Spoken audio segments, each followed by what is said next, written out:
వచ్చే ఎన్నికలు ఉత్తరాంధ్ర సమస్యలపై జనసేన అధినేత పవన్ కళ్యాణ్తో చర్చించానని మాజీ మంత్రి కొనతాల రామకృష్ణ తెలిపారు.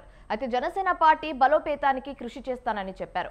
ఉత్తరాంధ్రను దత్తత తీసుకోమని కోరానని తెలిపారు. తనకు నాగబాబుకి ఎటువంటి విభేదాలు లేవంటున్న కొనతాలతో మా ప్రతినిధి ప్రదీప్ ఫేస్ టు ఫేస్.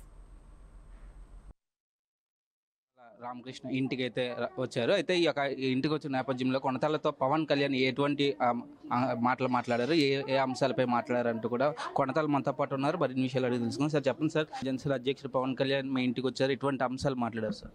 విస్తృతంగా చర్చలు జరిగాయి. రాజకీయ అంశాలు, అభివృద్ధికి సంబంధించిన అంశాలు, రాష్ట్రం ఎదుర్కొన్నటువంటి సమస్యలు, పొత్తుల విషయంలో వ్యవస్థాగతంగా పార్టీ బలోపేతం చేయడానికి తీసుకోవాల్సినటువంటి చర్యలు, పార్టీ ఏ స్థానాల్లో వస్తే ఆ స్థానాల్లో గెలుపు ఏ రకంగా చేయాలి అన్నది వివిధ అంశాల మీద చర్చ జరిగాయి. ముఖ్యంగా జనసేన అధ్యక్షుడు పవన్ కళ్యాణ్ సడన్ గా మీ ఇంటికి రావాల్సిన కారణం ఏంటి సార్? అసలు మామూలుగా అంటే ఆయన ఉన్న దగ్గరికే నాయకులు అనే వాళ్ళు వెళ్తారు, ఆయన ప్రత్యేకంగా మీ ఇంటికి వచ్చి ఎట్లాంటి సమీక్ష అయ్యడం అంటే ఎట్లాంటి కారణం? ఆయన పెద్ద మనసు, మా తాలూకా ఆత్మీయ అనుబంధం అటువంటిది. ప్రధానంగా ఏదైతే నాగబాబుకి మీకు మధ్యన గ్యాప్ వల్లే పవన్ మీ ఇంటికి వచ్చి మీతో మాట్లాడారు అంటూ కూడా మీరు కొంచెం అలిగారు, మీకు బుజ్జగించడానికే పవన్ మీ ఇంటికి వచ్చారంటూ కూడా కొంత బయటనైతే పొలిటికల్ గా వినబడుతుంది. ఇది ఎట్లా చూడమంటారు?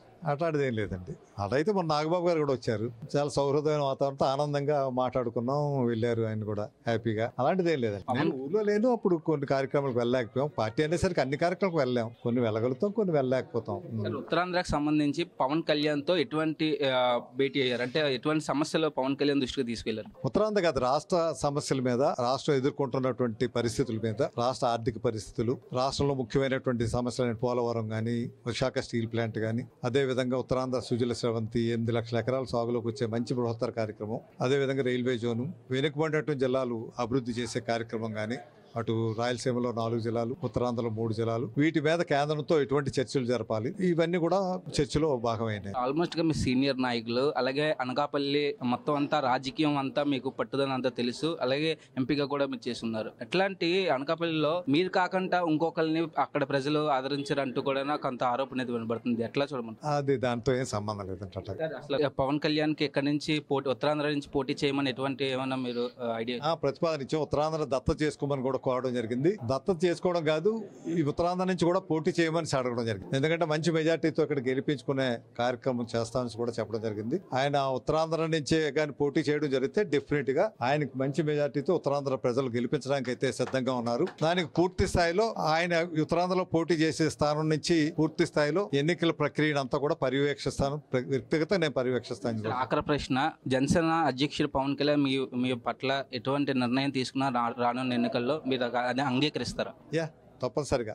మా గోల్ వేరే అండి. మేము ఒక ప్రజాస్వామ్యాన్ని కాపాడాలనేటువంటి ఒక బృహత్తర కార్యక్రమంలో కలిసి వెళ్తారు. ఆ గోల్ రీచ్ అవడమే మాకు ధ్యేయం, అంతేగాని మిగతా ఇవన్నీ కూడా చిన్న విషయాలు అండి.